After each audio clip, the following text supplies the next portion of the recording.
Tapi suara aja mungkin. Amin. Bisa live. Bismillahirrahmanirrahim. Assalamualaikum warahmatullahi wabarakatuh. Waalaikumsalam warahmatullahi wabarakatuh.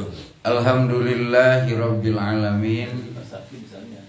Wa bihi nasta'inu ala umurid dunya waddin.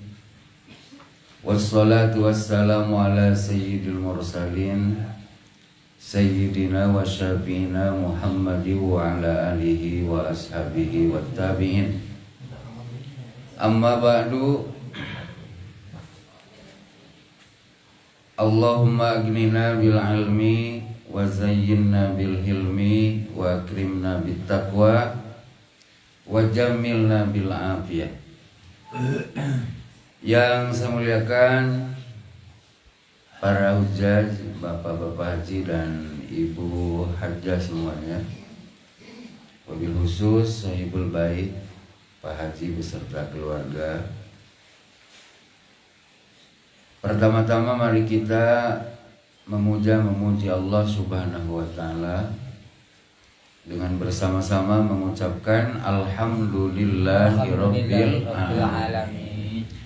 Pagi ini di hari Ahad di bulan Rabiul Awal yang kita muliakan ini, kembali kita bisa bermuajahah, bertatap muka dalam keadaan sehat wal afiat.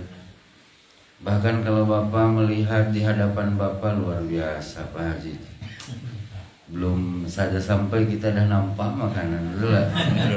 Ini bukan sehat wal afiat lagi Pak ya, dah sehat wal afiat plus insya Allah nanti perut kita kenyang, berisi nanti insya Allah. Insya Allah luar biasa.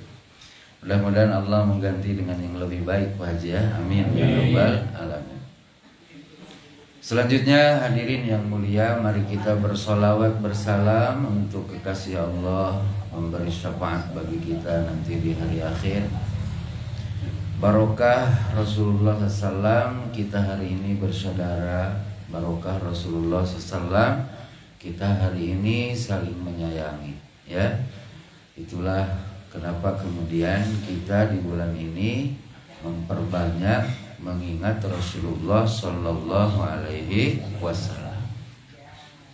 Mari kita bacakan sholawat salam serta barokah untuk beliau, keluarga dan seluruh sahabat beliau. Allahumma sholli wa sallim wa barik ala sayyidina Muhammadin wa ala ali sayyidina Muhammad. Para orang tua yang saya muliakan, saya membagikan kertas tadi. Itu adalah sabda Rasulullah Sallallahu Alaihi Wasallam. Cuman saya tak tulis lengkap hadisnya. Saya ambil matannya saja, ya. Isi hadisnya. Kenapa saya ini bawa kepada Bapak? Karena menurut saya ini untuk kita umat Nabi Muhammad yang awam, betul, yang hidup di akhir zaman ini nampaknya pintu yang paling mudah untuk mendapatkan ampunan Allah. Ya. Mengapa saya bilang pintu yang paling mudah mendapatkan ampunan Allah melalui doa ini? Karena gini Pak, dalam hadis itu disebutkan di riwayat Abu Dawud, di riwayat Imam At-Tirmizi dengan status hadis hasan. Diriwayatkan oleh sahabat Rasulullah Mu'ad bin Anas radhiyallahu taala anhu bahwa beliau pernah mendengar Rasul bersabda begini. Man akala to'aman, siapa orang yang makan makanan. Nih, makan makanan ini sudah banyak nih. Saya kasih contoh ya, Pak Haji makan pisang. Pak Haji makan apa nih? Bu Haji apa namanya nih? Puding. Kan puding. Haji makan bakwan. Itu yang ada kelapanya Pak. Aduh ini enak. Apa Pak? Tepung kusui. Ini enak Pak. Ini kan dari kanji kan? Dari kanji. Itu luar biasa. Belum lagi berdiri tegak kopi susu. Oh itu ya? Iya. Untuk kita aja ibu-ibu tadi kasih. Jadi kata baginda Rasul, siapa orang makan makanan lalu dia berucap Alhamdulillahillazi at'amani hadza wa razaqanihi min ghairi haulin minni wala quwwah. Wala kuah. Apa kata baginda Rasul? Itu orang yang makan lalu baca doa ini diampuni dosa-dosanya yang telah lalu. Amin. Oh, iya. Senang betul kan? Perut kenyang baca doa ini, lepas itu dapat ampunan. Kalau disuruh puasa berat Pak kita. Kan di bulan Ramadan pun sama. Man shoma Ramadhana imanan wa ihtisaban ghufira lahu ma taqaddama min dzambihi. Siapa orang puasa Ramadan ikhlas karena Allah, dia akan diampuni dosa-dosanya yang telah lalu. Ini mah tak payah lapar. Betul lah? Kita makan di sabana bawah tuh sampai enak. Lepas itu kita bermuji Allah, ya. Kata Rasul, kamu mendapat ampunan untuk dosa-dosamu dari detik ini ke belakang. Alhamdulillah. Pak Haji berapa kali sekarang makan? 3 kali. Alhamdulillah. Normal tuh Pak, berarti masih sehat. Kalau sampai makan cuma sekali aja, itu bahaya tuh Pak. Itu banyak prediksinya, apakah mahnya dah kumat, itulah, atau banyak pikiran, itulah. Kalau 3 kali dalam sehari itu namanya masih sehat wal. Kalau Pak Haji makan 3 kali sehari semalam, lalu paling tidak Pak Haji baca juga doa ini 3 kali lepas makan, betul? Maka dalam hari itu kita mendapat ampunan Allah 3 kali. Betul lah? Ampunan Allah dari detik ini sampai ke belakang. Kita kalau mikir ke belakang ini kan dosa ini sangat banyak, betul lah Pak? Iya. Sekarang aja kita rajin jamaah, betul lah? Dulu kadang ya Allah minta ampun, betul lah? Nah, oleh karena itu maka saya bawakan ini karena ini mempermudah kita meraih ampunan Sang Maha Pencipta. Nanti kita praktekin Bu Haji ya. Kita makan rumah Pak Haji ini, kita lepas itu baca doa tadi. Alhamdulillah. Nah, sebelum saya lanjut ke acara Maulid, yuk kita baca dulu doa yang saya tulis. Ikuti saya ya. Bismillahirrahmanirrahim. Alhamdulillahillazi at'amani hadza wa razaqanihi min ghairi haulin minni wala quwwatin. Kali lagi. Alhamdulillahillazi at'amani hadza wa razaqanihi min ghairi haulin minni wala quwwatin. Alhamdulillahillazi at'amani hadza wa razaqanihi min ghairi haulin minni wala quwwatin. Saya terjemahin ya. Alhamdulillahi, segala puji adalah milik Allah. Allazi at'amani, yang Allah tuh telah memberikan makan kepadaku. Haza, dengan makanan ini. Jadi haza itu nunjuk dengan makanan ini. Dari mulai dukuh, nah itu makanan namanya apa ya? Pisang 40 hari makanan, bakwan makanan, ya, apa namanya? Susah kali. Puding. Kita jarang ketemu puding, susah, tak familiar puding. Kalau bakwan hari-hari ketemu kan paham. Nah, segala puji bagi Allah yang telah memberikan diriku ini makanan, yang telah memberikan makan kepada diriku dengan ini makan. Jadi ada pengakuan dari kita bahwa makanan ini itu yang ngasihnya adalah Allah. Nah, ini yang paling penting. Ada pengakuan bahwa ini makanan datangnya dari sisi Allah. Paham banget. Tapi kita ini kadang, betul lah, kadang tak sadar merasa ini kita yang menghadirkan. Ini bahaya.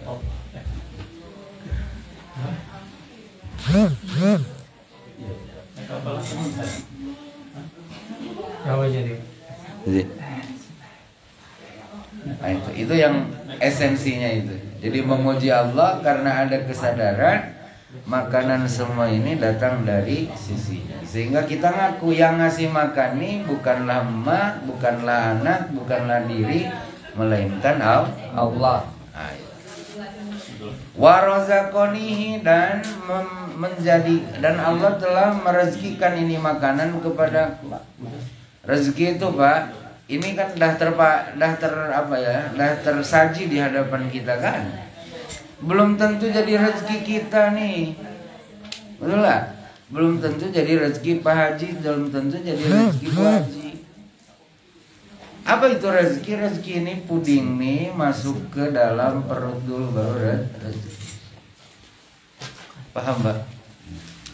Oh di mobil pula, nanti saya ambilkan ya.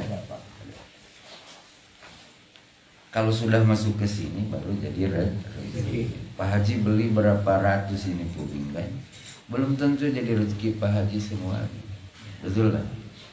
Nah gitu. Bapak berapa miliar sekarang tabungan? Taruhlah 1,5 miliar kan? Menghayal tuh jangan nanggung Pak. Menghayal cuma 100 juta apalah. Bahaya tuh 1 miliar, 100 miliar. Apa yang menjadi rezeki Bapak itu yang 100 miliar yang jadi pakaian Bapak lalu Bapak pakai, bukan yang Bapak taruh dalam lemari. Bapak beli pakaian yang Bapak pakai itu rezeki Bapak. Bapak beli makanan Bapak makan, nah itu yang jadi rezeki. Betul lah. Bapak beli rumah lalu Bapak tinggali itu jadi rezeki. Rumah Bapak 10, di Batam 5, di Pinang 6, jadi 11 kan? Belum lagi di Jakarta 5. Betul lah, ada berapa? 16. Tapi yang ditinggalin cuman yang jalan kampung pulang nih. Betul lah. Yang 15 itu bukan rezeki Pak Haji. Ini yang rezeki Pak Haji. Yang Pak Haji di situ tinggal, yang Pak Haji di situ tidur, yang Pak Haji di situ duduk. Nah, maka kata Rasulullah SAW mengingatkan tentang itu, rezekimu itu apa yang kamu makan lalu berubah menjadi kotoran. Apa yang kamu pakai lalu lusuh. Apa yang kamu sedekahkan, nah itu akan kamu temukan kembali. Yang kita sedekahin itu rezeki kita, cuman akan berkekalan di kehidupan berikut. Nah gitu kok. Jadi kita ngaku Allah yang ngasih makan kita dengan ini makanan. Ditunjuk makanannya tuh Pak. Hada tuh isi misalah qarib. Untuk menunjukkan sesuatu dekat, ini bahasa kita. Ya, kalau jauh zalika itu. Zalikal kitabu, wah itu al-kitab. Kalau haza ini, nah itu. Min ghairi haulin minni wala quwwatin, tanpa ada sedikit pun daya dan upaya dari diriku terkait makanan ini. Artinya kita nyadar kita tak punya sedikit pun urun ya keikutsertaan dalam proses makanan ini menjadi milik kita, menjadi rezeki kita. Semuanya melulu daripada anugerah Allah Subhanahu wa ta'ala. Nah pengakuan ini, betul pengakuan ini melahirkan ampunan Allah Subhanahu wa ta'ala. Ujian yang disertai pengakuan bahwa dialah Allah satu-satunya yang memberi makan, yang memberi rezeki. Nah itulah yang membuat doa ini begitu dahsyat. Sampai Allah menyampaikan melalui lisan mulia Rasul, diampuni kamu punya dosa-dosa. Ya Pak. Jadi dalam Al-Quran itu memang banyak cerita tentang makanan, Allah ngasih makan. Betul lah, saya sudah pernah sampaikan di sini kan. Allah meminta kepada kita untuk memperhatikan, mentafakuri makanan-makanan kita. Ya. Ternyata tak tiba-tiba ini Bu, puding ini tak tiba-tiba. Coba Ibu sebutin apa bahan dasar puding. Saya belum pernah masalah. 1 gula, 2 tepung, 3 telur, 4 agar-agar, 5 santan. Pak Haji pula yang paham. Itu udah 5 tuh. Semua tak ada yang manusia produksi. Semuanya dihasilkan dari alam melalui anugerah-anugerah Allah. Kita nih kadang sampainya ke alam lupa ke Allah. ini hasil alam, ini kekayaan alam. Emang alam boleh memproduksi diri sendiri? Alam saja diciptakan, masa dia bisa menghasilkan? Betul lah? Ini bahaya Pak, bahasa itu. Betul lah? Mari kita, gitu kan, pelihara kekayaan alam. Padahal sesungguhnya kekayaan Allah yang dianugerahkan kepada kita. Paham Pak ya? Yuk baca dulu lah. Alhamdulillahilladzi at'amani hadza wa razaqani min ghairi haulin minni wala quwwatin. Ini yang paling indah nih. Lepas makan Bapak baca doa ini. Tak lama setelah itu Bapak meninggal. Berarti kita meninggal dalam keadaan belum lama diampuni dosa. Wih, sedap gula. Bu, ibu makan pagi itu. Lepas makan ibu baca doa ini. 5 jam kemudian ibu meninggal. Dalam keadaan 5 jam sebelumnya Tuhan dah ampuni dosa-dosa kita seluruhnya. Alhamdulillah. Makan nih kan Pak, kadang time-nya itu tak jelas. Pagi betul, tapi kadang geser sedikit, betul lah. Sore pun gitu, malam pun gitu, betul lah. Banyak Pak cerita orang meninggal setelah makan. Kalau setelah makan tuh ada muji Allah, insya Allah dia meninggal dalam keadaan telah terampuni dosa. Alhamdulillah. Nah, pesan saya ini karena doa ini kan belum familiar, betul lah. Bapak taruh dekat dapur, dekat meja makan, tempel di dinding, betul lah. Nah, setiap kali makan tengok tulisan itu. Sengaja saya buat besar Pak Haji, karena Pak Haji dan saya ini kurang lebih pandangannya. Tidak ada buram-buram, betul lah. Nah, itu. Dan kemudian sengaja saya tulis tangan biar Bapak ngerti bahwa saya pandai nulis rangkai, ya. Saya ini orang dulu Pak, jadi masih ngerti tulisan berangkai, ya. Oke, demikian mudah-mudahan ada manfaatnya doa ini. Amin ya rabbal alamin. Nanti bulan depan saya tes satu-satu nanti. Dah, alhamdulillah. Selanjutnya hadirin para orang tua yang saya muliakan. Dalam ibadah haji, kita kemarin bertemu dengan Maqam Ibrahim. Ya, Maqam Ibrahim. Apa artinya Maqam Ibrahim? Makom itu dari koma yakum. Makom, koma yakum itu berdiri. Makom itu tempat berdiri, ya. Jadi bekas tapak berdirinya kaki Nabi Ibrahim, ya. Beliau pakai tangga gitu kan, naikin batu Ka'bah tuh kan, anaknya Nabi Ismail nyodorin batunya, Nabi Ibrahim yang nyusunnya, gitu. Nah, dengan kuasa Allah bekas tapak beliau tuh ada nempel dalam batu. Coba Bapak taruh kaki dalam batu, kira-kira ada tak bekasnya? Ada bekasnya, tapi tak lama hilang. Betul lah. Nah, Nabi Ibrahim tuh Pak, ini kuasa Allah, betul lah. Tapak kakinya tuh nempel sampai membentuk kaki. Oleh Nabi Ibrahim itu Pak dulu ditempelkan dekat Ka'bah. Itu kata para ulama itu ada di sebelah kanan pintu Ka'bah dulu tuh. Batu yang ada bekas kakinya itu. Di zaman Sayyidina Umar dipindahin, dijauhin dari Ka'bah sedikit. Di sebelah mana ya? Timur. Betul, sebelah timur. Yang ada kayak menara kecil tuh, yeah. Nah itu yang kuning wadahnya tuh kan. Bapak pernah nengok gini dah? Yeah. Ada kan? Yeah. Di kerangkeng. Itu disebut dalam Quran Pak. Fihi ayatum bayyinatum maqamu Ibrahim. Di Haram tuh di Makkah tuh ada tanda-tanda yang nyata. Betul lah. Di situ ada bekas tapak berdirinya kaki Nabi Ibrahim. Ini nyambung kepada kelahiran. Nanti nyambungnya sebentar lagi. Cerita dulu nyambung ke haji dulu. Kemudian ketika Rasulullah SAW melakukan penaklukan kota Makkah, Makkah itu kan lama dikuasai orang kafir Pak, ya. Makkah dulu tuh tak kayak sekarang. Di sekitar Ka'bah tuh dulu berhala Pak. Betul lah, berapa? 360-an lebih kan katanya berhala. Ada yang dari emas, dari perak, tembaga, kayu, batu, macam-macam lah.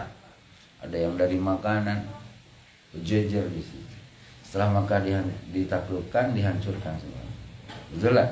Bahkan ketika Rasulullah SAW tunai haji, itu antara sofa sa'i itu masih ada berhala.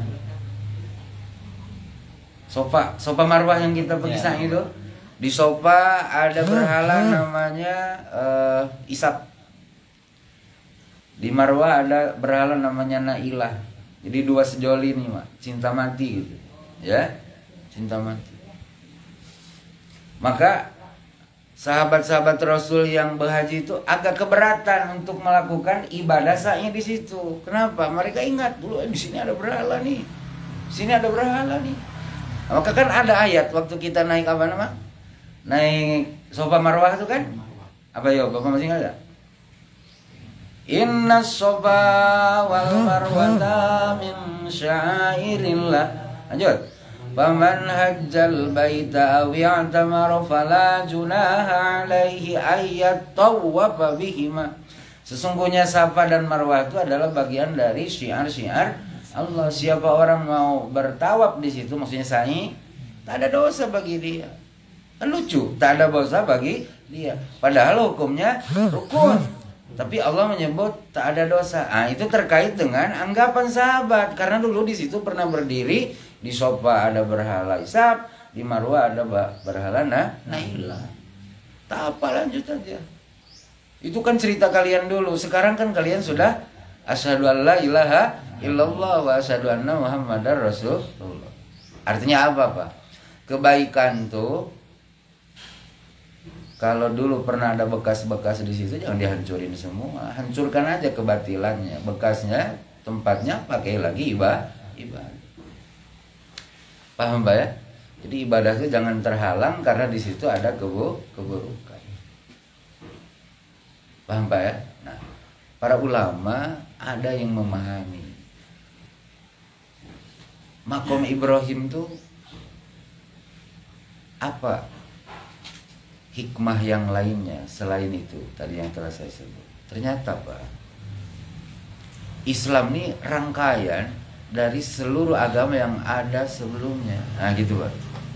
Sebagaimana Nabi Muhammad pun adalah rangkaian terakhir rantai dari seluruh rangkaian rantai yang ada. Jadi Nabi Muhammad itu bukan rantai yang berdiri sendiri. Beliau itu adalah rangkaian rantai dari rantai-rantai yang pernah ada sebelumnya. Dimulai dari Nabi Adam, Nabi Idris, Nabi Nuh, terus kan merantai sampai ke Nabi Muhammad. Maka di surah An-Nisa kan disebut Nabi Muhammad itu akan menjadi saksi untuk seluruh para nabi dan rasul dan untuk seluruh manusia. Kan lucu. Saksi itu jadi yang terakhir datang. Paham dah, Pak? Kenapa? Karena Rasul merangkai, tidak memutus rangkaian itu. Paham, Pak? Jadi kokohnya Nabi Adam diketahui dari ajarannya Nabi Muhammad. Benarnya ajaran Nabi Nuh diketahui dari benarnya ajaran Nabi Muhammad. Benarnya ajaran Nabi Musa diketahui dari benarnya ajaran Nabi Muhammad. Maka ajaran para rasul itu dari awal sampai akhir satu. Tauhid, menuhankan Allah. La ilaha illallah Muhammadur Rasul. Oleh karena itu Rasul ngelukiskan diri beliau dalam rangkaian kenabian itu begini. Jadi ibaratnya ada satu bangunan rumah, udah sempurna nih, Pak. Tinggal satu aja. Ada satu lubang tembok belum dipasang. Nah, saya tuh itu kata beliau. Tembok yang dipasang di rongga yang kosong itu. Artinya Rasul itu ditopang oleh nabi-nabi yang ada sebelumnya, tidak berdiri Nah, ternyata, Pak, Yahudi dan Nasrani ini mempermasalahkan keabsahan kenabian Muhammad.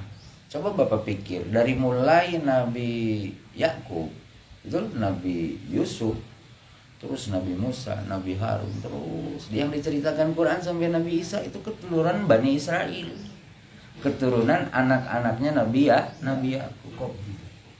Sampai Nabi Isa itu kan nyambung ke Nabi Yakub semuanya. Ini tiba-tiba muncul Nabi terakhir. Dari mana dia nyambungnya? Dari Isa tidak, dari Zakaria tidak. Yang lain besar tumbuh di Palestina. Betul? Ini Misa sendiri. Pulaunya di Makkah. Gimana awak Nabi bisa ngaku Nabi? Isa, Yahya, Zakaria. Betul? Semuanya di sono. Musa di sono, Harun di sono, Yusuf di sono gitu kan. Paling banter jauhnya ke Mesir. Betul lah. Nabi Ibrahim kan di Kanaan dekat Palestina, Syria sana. Kok ini muncul di sini? Nah, disebut oleh Quran, fihi ayatum bayyinatum maqamu Ibrahim. Di Mekah itu ada tapak kaki Ibrahim. Apa artinya? Ibrahim pernah ke sana. Gitu.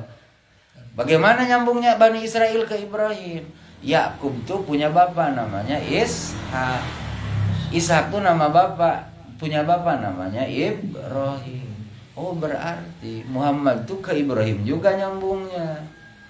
Berarti Bani Israel dengan Nabi Muhammad nih satu kakek, Ibrahim. Betul lah? Cuman ke bawahnya beda. Karena Nabi Ibrahim kan punya 2 istri. Dari 2 istri ini masing-masing memberikan satu anak. Dari Siti Sarah lahir Nabi Ishak, dari Siti Hajar lahir Ismail. Nah, Ismail inilah yang melahirkan Nabi Muhammad. Nah, di Barjanji, Bapak tahu Barjanji?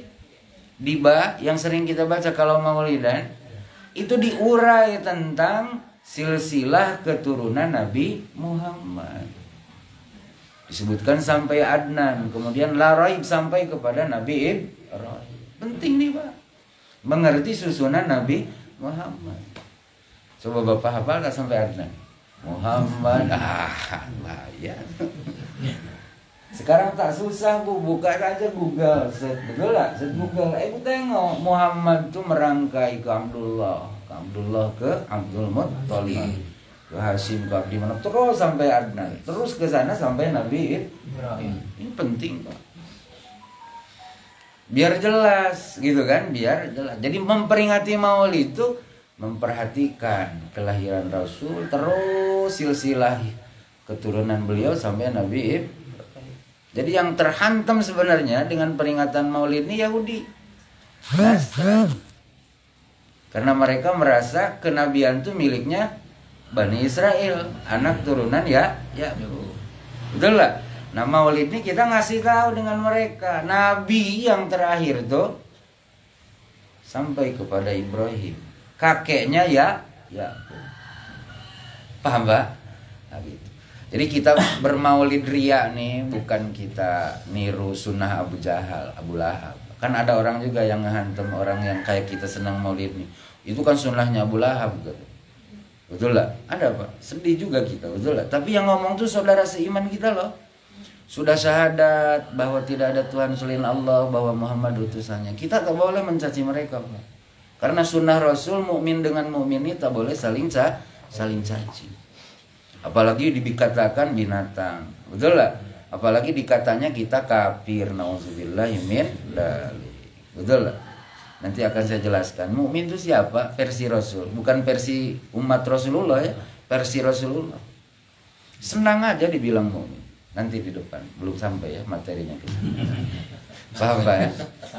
Sambung. Makanya Pak, kita mengulang tahunkan anak tuh hakikatnya bagusnya tuh kita ngasih tahu bahwa aku nih bapakmu, bahwa engkau punya kakek, nah ini kakekmu, kakekmu tuh punya bapak, nah ini bapakmu. Harusnya gitu. Kita ndak, anak tuh berhenti di kita. Anak tuh tahu keturunan dia itu nyambung ke atas tuh hanya ke kita. Datang ngerti lagi bapak kita siapa, bapaknya bapak kita siapa. Padahal dalam Quran tak begitu Pak. Justru orang yang bagus yang dipuji Quran itu orang yang mengerti dan menghargai sejarah hidupnya, sehingga dia mau menengadah tangan ke Allah. Ya Allah, ampuni saya dan orang-orang senior yang ada sebelum saya sampai Adam alaihi salatu. Coba baca doanya gimana? Rabbana ighfir lana wa li ikhwanina alladzina sabaquna bil iman wa la taj'al fi qulubina ghillan lil ladzina amanu rabbana innaka ra'ufur rahim. Nah, yang terpelihara zuriyahnya Rasulullah. Tengok Bapak Habaib itu punya silsilah sampai kepada Rasul. Meskipun sebagian orang yang telah beriman ngomentari negatif dengan apa yang dilakukan oleh zuriyah Rasul. Betul lah. Kita tak boleh, Pak. Tadi kita sholawat bukan hanya menyebut nama Nabi Muhammad, kita menyebutkan keluarga Nabi. Artinya apa? Kalau nak cinta Rasul, cintai zuriyah beliau. Betul lah. Cintai zuriyah beliau.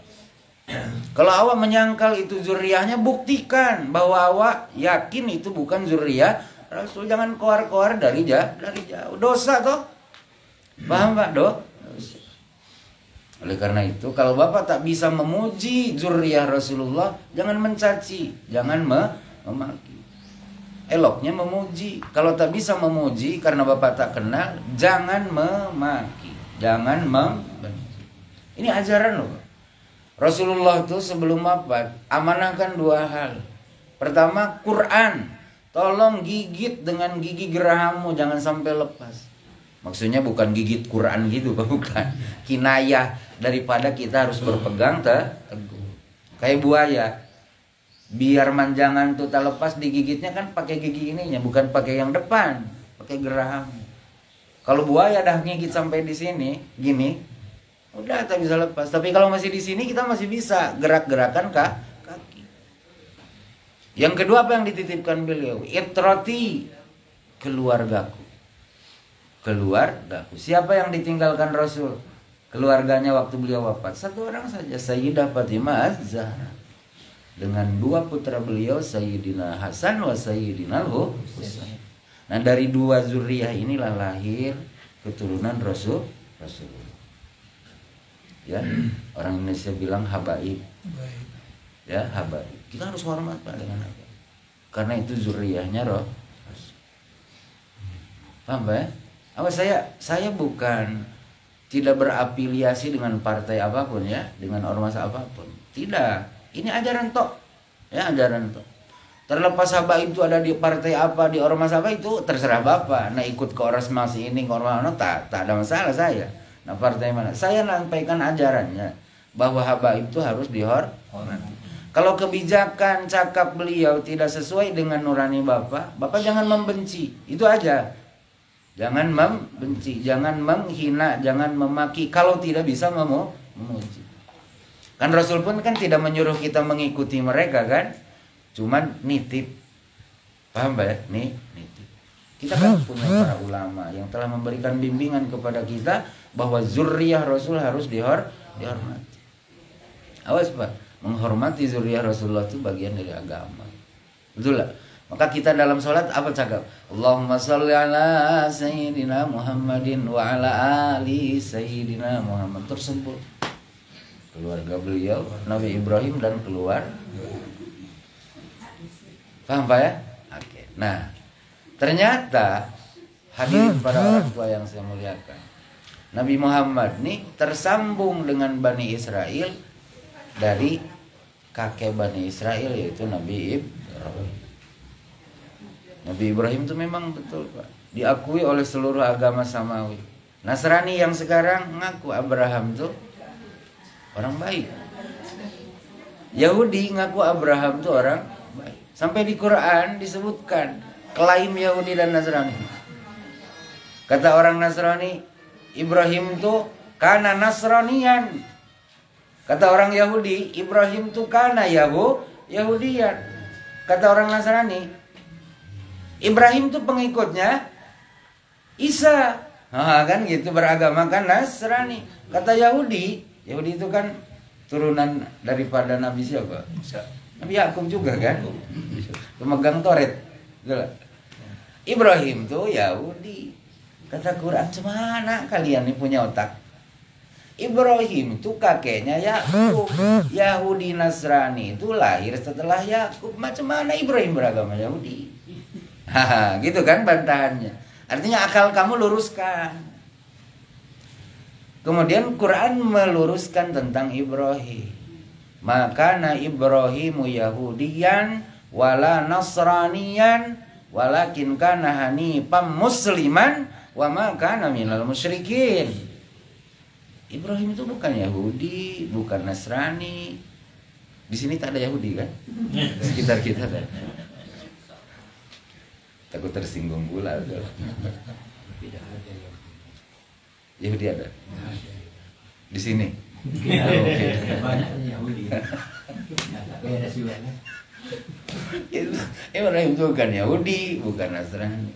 Ibrahim itu adalah manusia yang beragama lurus. Hanifan itu agamanya lurus, condong kepada Allah saja. Dia berserah diri kepada Allah. Wa makana minal musyrikin, dia tak pernah sekalipun mensekutukan Tuhan. Nah, hanifan musliman wa makana minal musyrikin ini ajaran inti Nabi Muhammad. Paham Pak ya? Nah, jadi memperingati kelahiran Rasul itu kita memahami zuriyah Rasulullah sampai kepada Nabi Ibrahim. Jadi kita bukan menyembah Nabi Muhammad, betul lah, ya. Tapi kita menelisik silsilah Rasul. Paham Pak ya? Nah itu di Barjanji itu ceritanya gitu Pak, bukan mantra berjanji itu.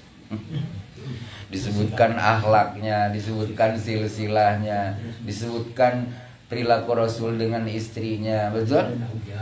Disebutkan. Bagaimana beliau punya perangai, bagaimana beliau punya wajah, disebutkan cara berjalannya, tinggi badannya gitu. Warna kulitnya, bagaimana bentuk matanya disebut dalam Barjanji itu. Cuman dalam bahasa Arab, yang baca tak ngerti dilagukan, yang dengar pun bengok, tak ngerti, dikitanya mantra. Jadi sama-sama, kita gila dia edan, kan sama, orang gila sama orang edan. Nah, makanya kita tingkatkan, kita baca Barjanji sambil baca arti, biar ngerti ini bukan mantra, why. Ini adalah sejarah hidup Rasul. Makanya kalau nak nilai dari dekat lah, betul lah. Jangan dari kejauhan. Kan kita boleh duduk, betul lah, betul Pak ya? Oke, nah ini jawaban Pak Haji. Kan Pak Haji geram katanya ya. Saya jawab. Nah, yang biasa dipakai oleh kita para ulama yang membolehkan pelaksanaan peringatan kelahiran Rasul itu asar sahabat yang ada di kitab Sahih Bukhari serta dalam kitab syarahnya Bukhari dari Ibnu Hajar itu. Jadi dimimpikan oleh satu riwayat menyebutkan Al-Abbas bin Abdul Muttalib, adik-beradik daripada Abu Lahab. Ya. Abu Lahab tuh kan papanan kan dengan Rasul. Abu Lahab nih Pak termimpikan setelah matinya oleh Al-Abbas. Wahai katanya, ngapa yang terjadi di sana? Waduh, azab aku, jahanam aku. Itulah bahasa kitanya, kan namanya mimpi kan. Awas bu, mimpi ini dalam Islam diakui tuh, otoritas mimpi itu ada. Makanya kalau kita istikharah boleh jadi petunjuk itu datang lewat mimpi. Ya, tuh. Makanya ada takwil mimpi. Ya. Tapi jangan sembarang cerita mimpi Pak. Bapak jangan ngedai di kedai kopi cerita mimpi. Nanti orang nakwil yang lain-lain, hancur kita pikiran. Itulah gitu. Apa yang terjadi wahai katanya sana? Aduh azab katanya. Di jahanam aku. Cuman aku dapat keringanan tiap hari Senin. Dikurangi sedikit. Aku dibolehkan macam ngemut jariku. Dari sini keluar ada semacam air. Coba kira-kira apa Haji? Ngemut jari ada macam air basah sedikit, kira-kira kenyang enggak? Enggak. Cuman bagi penduduk jahanam itu kenikmatannya luar biasa. Kok bisa katanya? Aku dulu siapa namanya Suwaibah Al-Aslamiyah, budak aku, budak sahaya aku yang perempuan itu ngasih tahu bahwa Aminah dah lahirkan budaknya, putranya. Aku bahagia, girang. Kenapa? Itu adalah anak laki-lakiku, anak laki-laki saudara. Sampai ku bilang dengan dia, awak merdeka, layani Aminah. Layani Aminah, urus bayi. Gegara itulah aku kena keringat. Ini asar. Asar itu bukan perkataan Rasul, perkataan sahabat. Tapi direkam. Sahabat tuh Pak, jangan anggap kayak kita. Ya, sahabat itu mendapatkan jaminan Tuhan sebagai generasi terbaik. Khairul qurun qurni. Summal ladzi yaluna, summal ladzi yaluna. Sebaik-baik generasi ini generasiku. Ya berarti generasi Rasul dan sahabatnya. Kemudian generasi berikutnya, kemudian generasi berikutnya. Andai satu kurun itu 100 tahun, berarti hanya 300 tahun. Kurun terbaik. Makanya Rasul sampaikan, sekecil-kecilnya derajat sahabatku sekarang dibandingkan dengan kalian yang akan datang kemudian. Mereka berinfak sedikit gini, tak bisa kalian bandingi dengan infak kalian emas segede gunung Paham ya? Jadi perkataan sahabat tuh boleh dipertimbangkan. Jangan dimeremehkan begitu saja. Paham apa? Memang cerita awal itu sunnah Abu Lahab. Betul lah. Sunnah Abu Lahab. Abu Lahab tuh Pak, itu dikecam oleh Allah sampai hari kiamat, takkan hilang dia dari kecaman manusia. Kenapa diabadikan Allah dalam kitab sucinya? Tabbat yada abi lahabin wa tabba ma agna anhu maluhu wa ma kasab sayasla naran dzata lahab wa imra'atuhu hammalatal hatab fi jidha hablum mim masad. Ini peringatan untuk ibu-ibu karena di situ disebutkan istri Abu Lahab. Iya. Tabbat yada abi lahabi wa tabba. Kecelakaan untuk dua tangan Abu Lahab, dan memang dia celaka. Yakin. Magnan humaluhu wa makasab, dia punya harta, dia punya usaha, tak sanggup lagi menahan datangnya azab Allah. Matinya Abu Lahab ngeri Pak, bau busuk. Sampai orang Makkah itu tak lagi melihat ketinggian derajat Abu Lahab. Bau. Jadi dimasukin ke lubang kuburnya itu digini, bukan pakai tangan, dijorok pakai kayu. Kenapa? Penyakitnya menular katanya. Paham ya? Saya selana ronda talah. Dia akan masuk kepada api yang menyala. Wa mra'atuhu hammalatal hatab. Yang ngasih suluh di api itu istrinya. Gila kan? Coba bapak punya istri, disiksa orang. Istri bapak yang disuruh ngiris-ngiris muka bapak. Istri bapak yang gini-gini, sakit gak? Sudahlah kena tekan, yang melukai kita adalah tangan istri kita sendiri.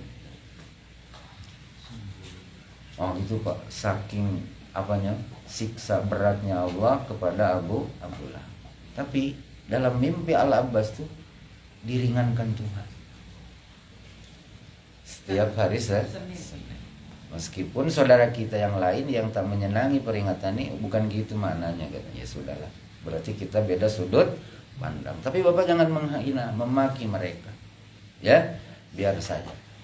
Kenapa? Karena kita dan mereka sudah bersyahadat asyhadu an la ilaha illallah wa asyhadu anna muhammadar rasul. Kenapa saya bilang jangan memaki dengan orang yang telah beriman? Begini Pak, orang yang telah beriman itu punya nilai yang tinggi di hadapan Allah. Sebrengsek apapun dia, orang beriman itu sudah syahadat, betul lah. Ada kemuliaan di sisi Allah, sehingga Allah berkenan. Meskipun dia sudah menjadi kerak dalam api neraka, Allah berkenan mengizinkan Rasul untuk memberi syafaat. Keluarkan semua. Itu penghargaan. Kenapa? Beriman.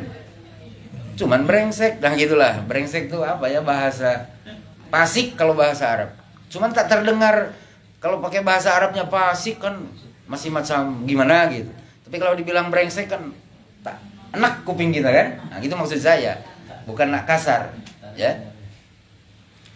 Tapi kalau beriman tetap punya nilai dalam pandangan Allah. Saya nak cerita. Ini bagaimana Rasul begitu menghargai Asyhadu an la ilaha illallah wa asyhadu anna Muhammadar Rasulullah. Karena sifat yang paling menonjol daripada Rasul itu apa? Raufun Rahim. Penyantun dan penyayang. Coba Bapak baca surat Al-Fatihah. Ibu baca surat Al-Fatihah, Bu. A'udzu billahi minasyaitonir rajim. Bismillahirrahmanirrahim. Alhamdulillahi rabbil alamin. Ar-Rahmanir Rahim. Maliki yaumiddin. Iyyaka na'budu wa iyyaka nasta'in. Ihdinas siratal mustaqim. Siratal ladzina an'amta 'alaihim ghairil maghdubi 'alaihim waladdallin. Amin. Coba Ibu sebutkan sifat Allah di Al-Fatihah itu satu Ar-Rahman, dua Ar-Rahim, ketiga apa dia? Rabbil Alamin, empat Ar-Rahman lagi, lima Ar-Rahim lagi, enam Maliki Yaumiddin. Rahman Maha Pengasih, Rahim Maha sifat Allah toh? Nah, kita baca surah At-Taubah ayat ujung. Saya bacakan. Laqad ja'akum rasulun min anfusikum azizun 'alaihi ma anittum harisun 'alaikum bil mu'minina raufur rahim. Ada Rahim? Ada. Sifat siapa tuh? Bukan, Ibu keliru. Kok sifat Allah? Saya terjemahin dulu baru Ibu ngerti. Ya. Laqad ja'akum rasulun min anfusikum, sungguh telah datang kepada kalian seorang utusan yang sejenis dengan kalian. Sama-sama manusia, bukan malaikat, bukan jin. Azizun 'alaihi ma anittum. Nah, sifat kedua Rasul begitu. Beliau merasa berat kalau kalian menderita. Harisun 'alaikum, beliau sangat ingin kalian semua beriman. Bil mu'minina raufur rahim, terhadap orang yang beriman beliau tuh penyantun, penyayang. Oh, ternyata Rahim di situ bukan untuk Allah. Rahim di situ tuh sifat Nabi Muhammad. Apa maknanya? Allah sengaja meminjamkan sifat Rahimnya untuk Rasulullah. Jadi penyayangnya Rasul, betul? Penyayangnya Rasul kepada orang beriman tuh Allah nyipatinya dengan Rahim. Padahal di Al-Fatihah Rahim itu sifat Allah. Saya kasih gambarannya bagaimana Rasul begitu sayang dengan orang yang beriman. Tak ingin orang yang beriman itu celaka di akhirat. Ceritanya di Madinah aja dulu ya. Nanti yang di Mekah. Di Madinah tuh Pak, tak semua orang baik toh. Ada Yahudinya Madinah tuh. Betul lah. Madinah itu kan dah terkenal Bani apa namanya? Bani Quraidah. Betul lah. Apa lagi Bani Qainuqa. Betul lah. Ada lagi Najran, sekitar beberapa kilo dari Madinah kan. Ada lagi penduduk tempatan yang masih nyembah berhala. Ada lagi orang Muslim. Nah, cuman kelompok Muslim ini terbagi dua. Ada Muslim yang mukhlis, ada yang Muslim yang munafik. Muslim itu artinya orang-orang yang sudah datang kepada Rasul menyatakan keislaman. Mereka berucap di hadapan baginda Rasul, asyhadu an la ilaha illallah wa asyhadu anna Muhammadar Rasulullah. Setelah ucapan itu dilapaskan di depan Rasul, mereka menjalani kehidupan beragama dengan tulus sesuai dengan arahan baginda Rasul. Ada lagi orang barisan sakit hati, paham ya? Nak ngelawan sungkan, kekuatan siket, tak ngelawan tak enak badan. Akhirnya datang Rasul, kami berislam. Oh, ngucaplah asyhadu alla ilaha illallah wa asyhadu anna Muhammadar Rasul. Tapi karena hati dah sakit. Kenapa sakit? Dulu dia Pak yang dinomor satukan. Dulu dia yang tinggi seranting. Dulu dia yang maju selangkah. Sekarang dia harus ada di belakang Rasul.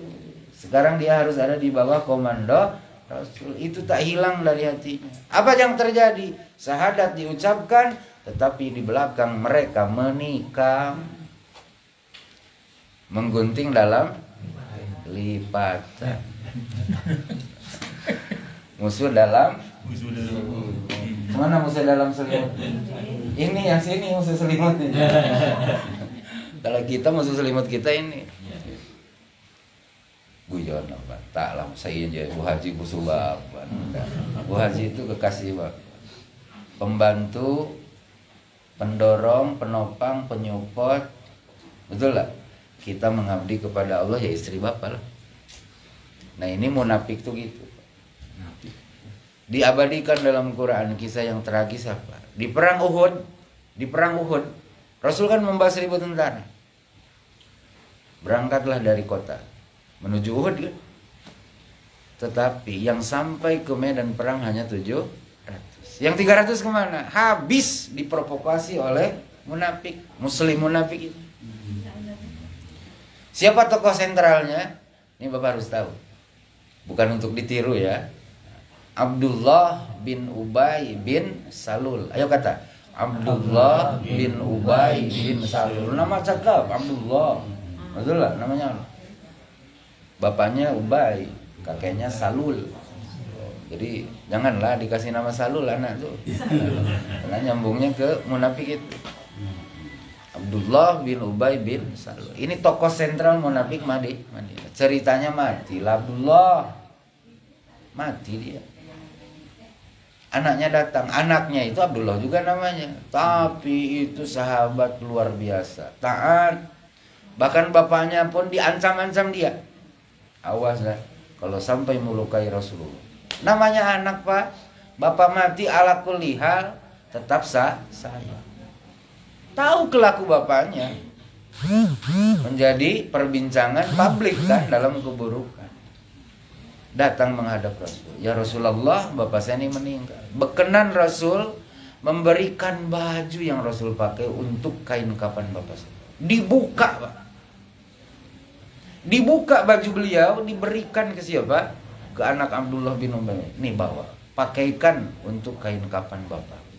Apa menurut bapak Rasul tak ngerti dia munafik? Oh lebih dari ngerti pak. Allah ngasih tahu melalui Jibril ini munafik ini. Orang-orang munafik dekat Madinah ditunjuk ini. Cuman tak dibocor kan? Hanya ada seorang sahabat yang diberitahu oleh Rasul siapa saja munafik. Namanya Hudzaifah ibnul Yamani kan? Itu sirru Rasulullah. Pemegang rahasia-rahasia. Lepas itu selesai dikafani datang lagi anaknya. Rasul berkenan nyolatin bapak saya. Pergi Rasul nyolatin Abdullah bin Ubay. Ketemu dengan Sayyidina Umar. Ya Rasulullah wa munafik. Rasul itu munafik. Dakni ya Umar. Umar biarkan saya dengan apa yang menjadi munafik Rasul. Dakni ya Umar. Dakni nih sono. Ah gitu. Minggir. Bahasa Arabnya minggir apa? Dakni, biarkan Misalnya ibu lagi asik WA-an. Betul lah. Bapaknya nyubit, sini lagu. Dakni, cuman kasar sedikit. Dakni. Tinggalkan nih aku. Biarkan aku dengan keputusan. Pergi. Dah berdiri depan jenazah. Datang malaikat. Dia nih munafik. Dia nih mati untuk selamanya. Kamu jangan sholatin seorang pun dari mereka. Dan jangan kamu berdiri di atas kuburan Bapak lihat di surah Taubah ya. Andai tak turun firman itu disolatin oleh Rasul. Apa maknanya? Rasul tidak memandang sosok buruknya itu, tapi beliau meyakini ini umatku. Aku sakit kalau dia nanti di akhirat celah. Andai doaku ini bermanfaat untuk dia, ku berikan. Andai bajuku bermanfaat untuk dia, ku kapankan. Itulah Rasul. Kira-kira kita munafik atau bukan? Belum tahu juga ya. Paham Pak ya? Kalau kita belum jelas kemunafikannya, betul lah. Meskipun kita pun belum 100% juga jelas keimanannya, tapi kita sudah bersahadat. Mohonlah jangan dicaci, jangan dimaki. Sebagaimana kita pun mohon maaf Pak kepada orang yang tak sepaham dalam beragama dengan kita. Maksudnya dalam Islam ya. Kita kunut, mereka tidak. Betul lah. Mereka ziarah kubur, mereka taklim. kita ziarah kubur, mereka haramin. Kita nalkin, mereka tidak. Tetap kita harus menghargai mereka. Menaruh rasa hormat. Jangan memaki, jangan mencela. Kenapa? Syahadat yang telah kita dan mereka ucapkan itu sangat berharga di hadapan Sang Maha Pencipta. Maka jangan main-main dengan orang yang sudah mukrar asyhadu alla ilaha illallah wa asyhadu anna muhammadar rasulullah. Asbab itu haramun alaikum damu, haramun alaikum malu, haramun alaikum irdu.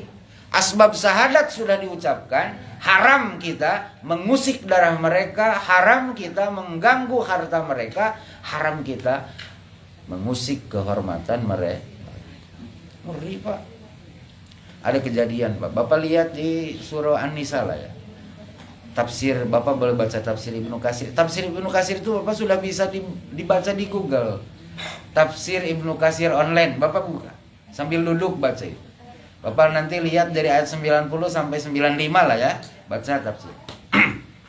Nah, ketika di situ dibincangkan tentang maka nali mu'minin ayyaqtula mu'minan illa khata'an. Ya, ayatnya begitu. Orang beriman tuh tak layak membunuh orang beriman baru. Ya, kecuali kalau kesalahan, itu lain masalah. Andai kesalahan kamu membunuh orang beriman, maka kamu memang tak dibunuh lagi, melainkan kamu punya dua kewajiban. Pertama, kamu bayar diat, tebusan kepada keluarga terbunuh. Yang kedua, kamu bayar kifarat.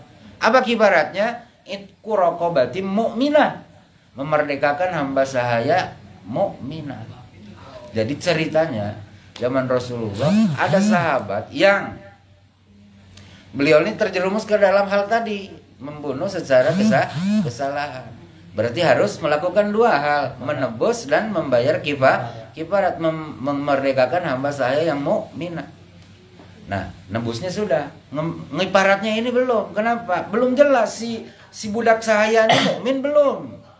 Gitu, dibawa ke Rasulullah. Rasulullah, saya ini punya kewajiban memerdekakan hamba saya. Mohon Rasul cek, sudahkah dia mukminah?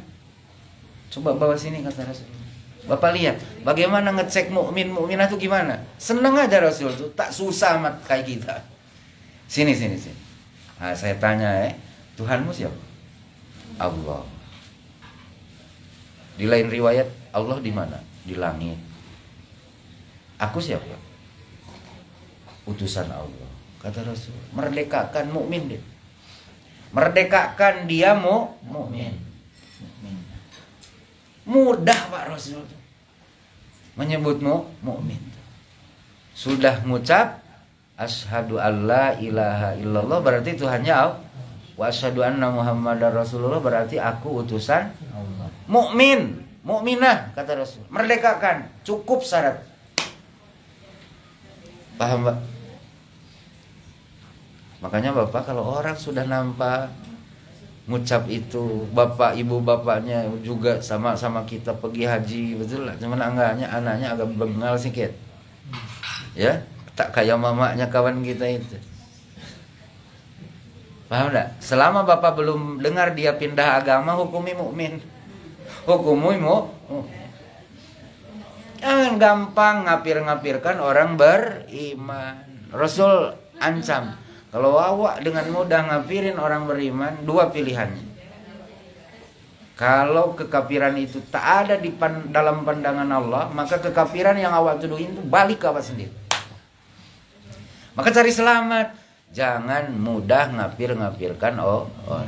Apalagi hanya beda partai, hanya beda pilihan presiden, hanya beda pilihan dari mana kita dapat dana bantuan. Dikafirkan, nauzubillahi min dalik. Dunia senang Pak, tapi akhirat belepotan gitu. Nauzubillahi min dalik. Lanjut. Kalau saya semangat terus nih. Kenapa? Ini harus kita makan, makanya harus lapar dulu. Udah lapar belum, Bu? Udah. Masalahnya ada nasi lagi toh. Jadi harus lapar Pak Haji ya. Oleh karena itu 10 menit lagi ya. 10 menit lagi. Nah. Berikutnya ini spesial untuk mama saya. Kenapa ibu harus mencintai Rasul sebegitu rupa? Saya sampaikan kepada ibu semua. Ibu sebagai kaum Hawa, saat Islam belum datang, ibu bak barang. Boleh dikirim pakai ekspedisi. Iya. Sehingga karenanya orang Arab jahiliyah kalau punya istri ngelahirin anak perempuan itu jadi aib. Jadi aib. Kenapa? Karena kebanggaan mereka adalah perang menang, kelahi menang. Perempuan tak punya talenta di situ. Betul lah. Kecuali Sena dulu ya. Oh, kalau Sena kita ngeri juga lah. Main pedang kan. Mungkin di zaman itu tak ada Senanya kan. Maka di dalam Al-Quran ada sindiran. Nanti di akhirat tuh akan ada pertanyaan Allah kepada orang-orang nanti. Wa idzal mau'udatu su'ilat bi ayyi dzambin kutilat. Nah ini nyindir orang Arab sebelum Islam datang. Nanti akan ada pertanyaan katanya di akhirat. Dan ingatlah ketika bayi perempuan itu yang masih merah dikubur hidup-hidup. Akan ada pertanyaan bi ayyi dzambin kutilat. Apa pasal engkau dibunuh? Paham Pak? Apa masalahnya kamu dibunuh? Paham Bu? Islam datang maka diangkat harkat martabat kemanusiaan perempuan. Maka Rasul SAW ngasih ini Pak, ngasih support dengan kita kaum lelaki yo. Kalau Bapak diberi anugerah anak perempuan oleh Allah 3 dan Bapak didik dia, Bapak besarkan dia, kata Rasulullah, dijamin surga untuk kamu. Oh. Makanya awas Bu, baru 1, buat lagi ya, buat lagi sampai 3. Buat lagi, Ibu masih boleh ya. Siti Sarah aja ada 10 dapat, betul lah. Dah lanjut. Itu Bu yang pertama ya. Jadi ibu ini diangkat harkat dan martabatnya oleh Rasul, oleh Islam. Berikutnya, ibu karena ibu adalah tak punya nilai dalam kehidupan sosial orang Arab. Ibu nih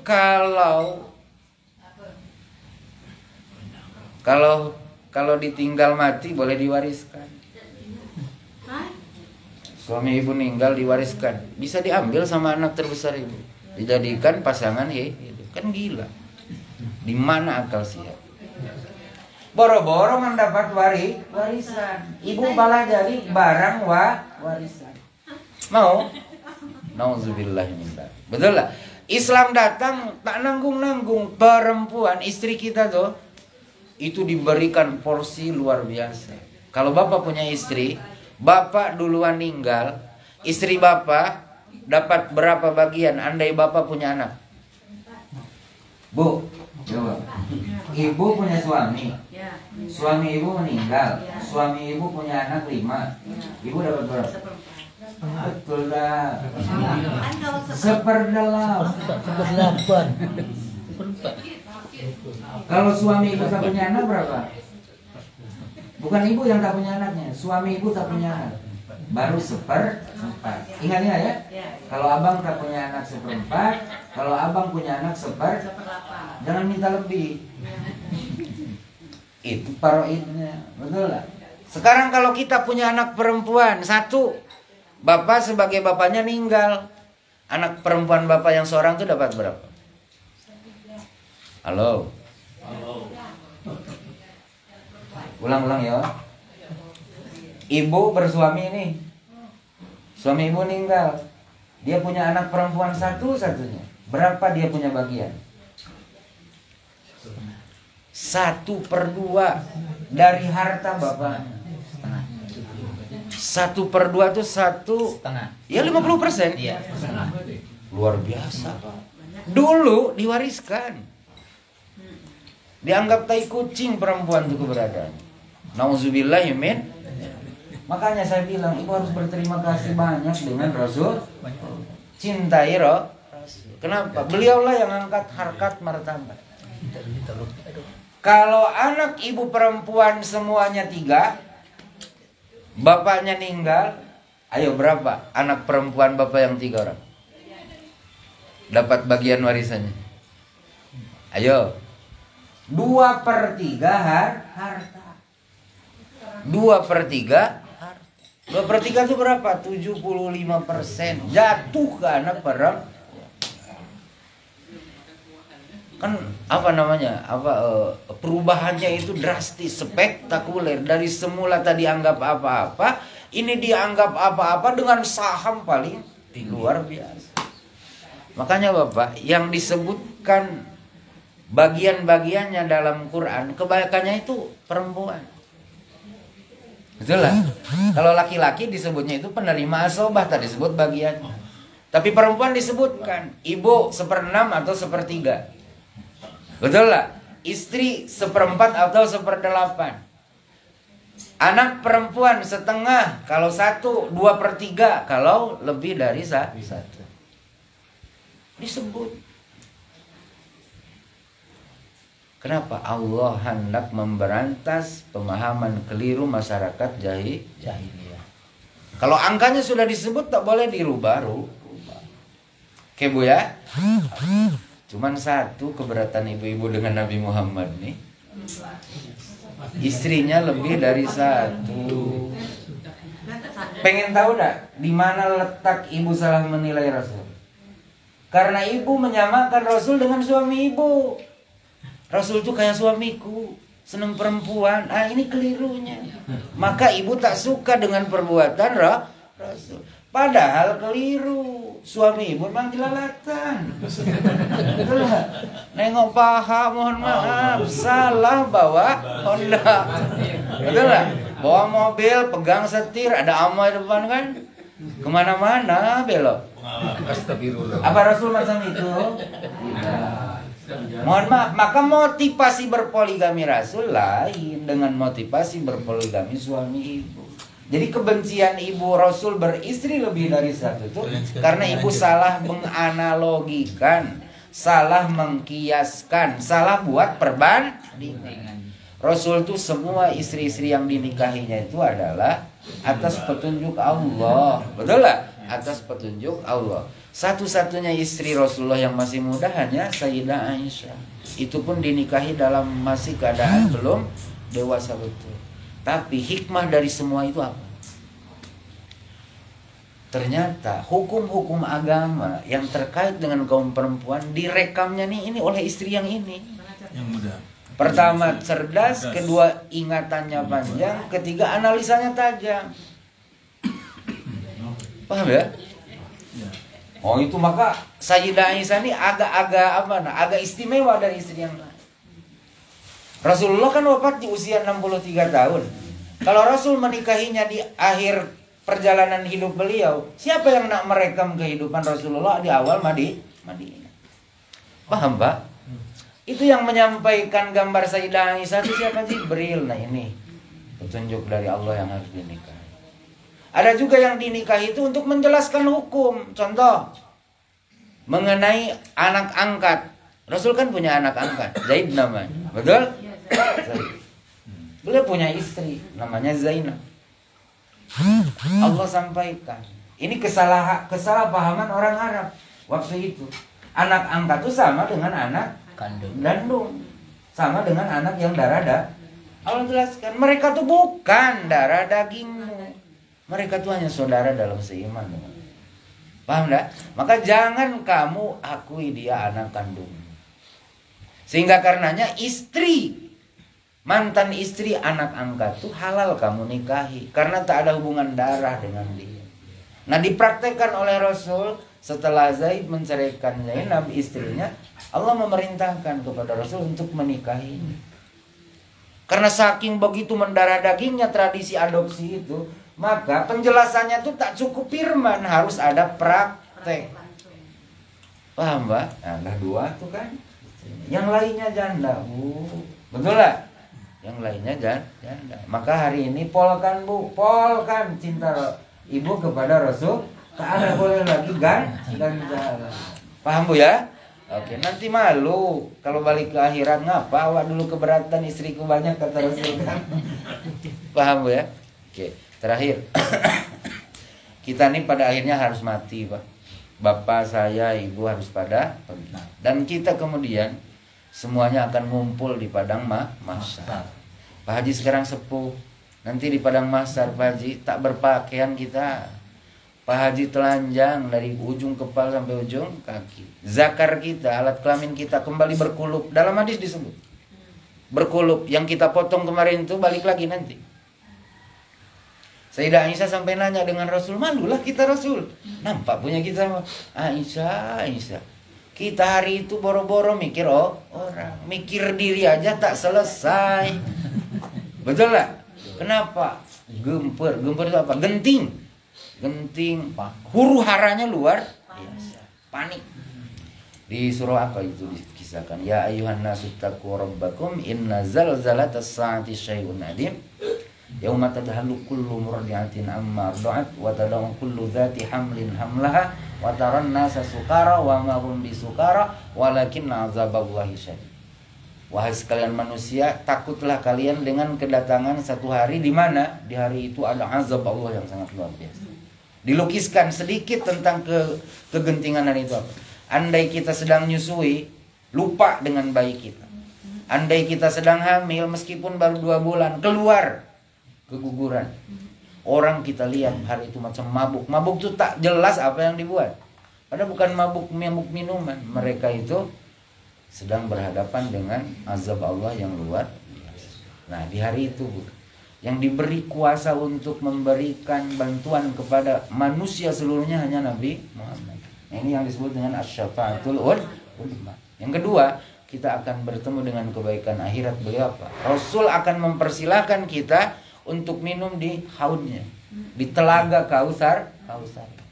Dalam hadis disebut, saya nanti kata Rasulullah berjaga dekat pintu Kausar, kayak penggembala kambing menjaga agar tak masuk kambing orang ke kandang. Sahabat nanya, "Ata'rifuna ya Rasulullah?" Tuan Rasul, nanti Tuhan kenal kami? Ya kenal lah kata Rasul. Dari mana Rasul? Di wajah kalian, di tangan kalian, di kaki kalian ada cahaya.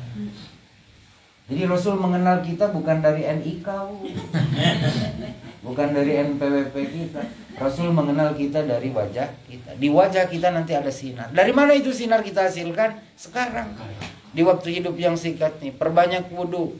Kinayah dari memperbanyak sholat. Makanya kalau ibu tidak sedang datang bulan, 5 waktu itu jangan kelewat. Tak bisa jamaah di rumah. Jangan sampai absen sama sekali. Nanti Pak, bekas wudhu di wajah nih ngelebar ke sini, cahaya, mencorong tuh bersinar. Di tangan kita sampai sini sinaran, bukan kayak apa ya, kayak di Spiderman gitu kan, di Superman dulu kan, bukan indah cahaya. Di kaki pun sama. Maka ulama menyebutkan sunnah melebihkan batas wajah, sunnah melebihkan batas tangan sampai sini lah. Sunnah melebihkan batas membasuh kaki sampai tengah. Biar cahayanya melebar. Alhamdulillah. Jadi kalau Bapak banyak wudhu, terang nanti kayak Philips 150 watt. Betul. Tapi kalau wudhunya seminggu sekali, Jumatan, yang ngeri setahun sekali Pak. Sebulan setahun sekali naik Idul Fitri. Yang ngeri lagi, nak mati, nak dibakubur baru diwudukan. Nanti ada juga bekasnya tuh. Sikit. Bukan redup lagi titik aja. Takutnya kena halau kan, kayak kunang-kunang. Awak katanya wudunya nampaknya tak banyak. Nah, oleh karena itu, maka kita dengan memperingati hari dilahirkan Rasul ini, betapa bergantungnya kita di akhirat kepada kebaikan Rasulullah. Rasul sampaikan banyak bersalawat, insya Allah bertemu kita dengan beliau. Mengikuti sunnah-sunnahnya, insya Allah kita bertemu dengan beliau. Salah satu sunnahnya doa tadi, setelah makan baca Alhamdulillahillazi at'amani haza wa razaqanihi min ghairi haulin minni wala quwwah. Saya kira kepanjangan saya punya cerita nih ya. Tak apalah ya, kan kita bertemunya sebulan sekali. Bisa tanya, Pak? Ya, Bisa tanya. boleh kalau orang lain membolehkan. Ini jam 11 nih. Silakan. Boleh kan? Boleh. Ini begini. Sambil makan aja, Pak. Sering kita temukan Nah, habis. orang Yahudi ini kan tradisinya kan hampir sama dengan Arab kan. Iya. Masalah sunat. Ini Iya. tolong Bapak jelaskan. Oh, iya. Yang kedua ini, Pak, nikah Nabi Rasulullah pun nikah sama Aisyah ini kan katanya ada umur 6 tahun, 12. Di Iya. tradisi Arab itu bagaimana, Pak? Iya. Coba. Oke. Singkat ya, Pak. Kalau khitan ini bukan tradisi Arab. Khitan itu adalah sunnatu Ibrahim. Ismail. Jadi Ibrahim tuh punya tradisi baik, perintah Allah itu berkhitan, memotong kuluk. Ya, karena Nabi Ibrahim punya anak yang disuruh tinggal di Makkah, maka orang Arab berkhitan. Yahudi kan ke Ibrahim juga nyambungnya. Betul. Ya, ke Ishak, ke Nabi Ishak, ke Nabi Yakub, ya terus Yahudi. Artinya titisan-titisan kebaikan Nabi Ibrahim tuh ada di Yahudi, termasuk khitan. Termasuk khitan. Iya, dari kecil. Gitu, Pak. Jadi Yahudi itu, mohon maaf, dalam Quran Yahudi dan Nasrani itu, Pak, dipanggil lain oleh Allah, dihargai toh. Ya ahlal kitab, itu panggilan kehormatan, Pak. Wahai orang-orang pintar, gitu bahasa kitanya. Ya ahlal, yang ikan orang pintar kan tolak angin kan. Orang pintar minum tolak angin. Paham ya? Nah, ya. Apa, Ma? Sila. Katanya ada juga orang Nasrani itu atau Yahudi itu yang pandai baca Al-Quran, Pak Ustaz. Mereka juga mengerjakan sholat, apa benar itu? Bukan benar lagi, betul, Bu. Dan itu bukan barang baru. Zaman Rasul orang kafir itu ngerti Quran. Orang kafir itu ngerti Quran. Ada juga yang hafal Quran, cuman tak mau percaya. Siapa profesor yang dari Jerman tuh? Itu bukan hanya hafal Quran, ngerti Sahih Bukhari. Bapak pernah buka Sahih Bukhari?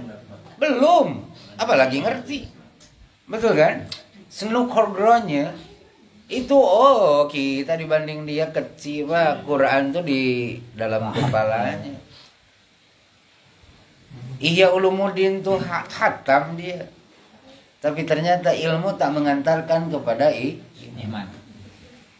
Mohon maaf, ya. Ilmu tuh belum tentu sebanding lurus dengan iman.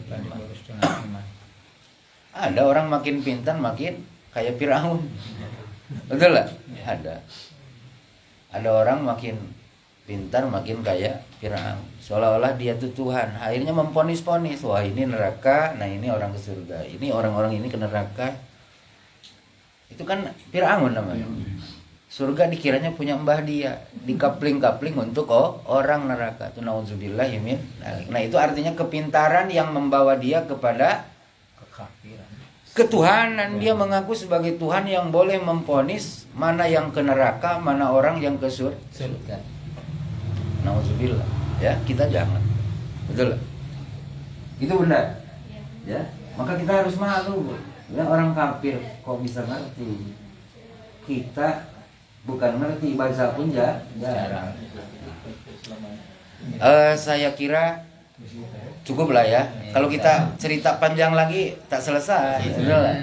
Saya mohon maaf atas kekurangannya. Ini karena rindu saja. Cerita lama ini karena rindu, bukan menyiksa, Pak ya. Gitu ya. Jadi kerinduan tuh kadang terasa siksaan bagi orang lain. Betul lah. Ini karena rindu maka saya berpanjang cerita. Apalagi piunya di rumah Pak Haji ini luar biasa. Piunya langsung laut. Angin kan langsung kena ke badan. Kalau boleh nginap kita sini ya. Demikian, mari kita berdoa kepada Allah. Mudah-mudahan Allah senantiasa menjaga persaudaraan kita dengan seluruh kaum muslimin di dunia ini, bagaimanapun keberadaan dan keadaan mereka. Kemudian mudah-mudahan haji yang telah kita perbuat oleh Allah diterima, ya. Kekurangan-kekurangannya Allah maafkan. A'udzubillahi minasyaitonirrajim. Bismillahirrahmanirrahim. Alhamdulillahirabbil alamin hamdan yuwafi ni'amahu wa yukafi mazidah. Ya Rabbana lakal hamdu kama yanbaghi li jalali wajhikal karimi wa 'azimi sultanik. Allahumma shalli wa sallim wa barik ala sayyidina Muhammadin wa ala alihi wa sahbihi ajmain. Rabbana ighfir lana wa liwalidayna wa lil mu'minin yawma yaqumul hisab. Rabbana ighfir lana wa li ikhwanina alladzina sabaquna bil iman wa la taj'al fi qulubina ghillan lil ladzina amanu rabbana innaka ra'ufur rahim.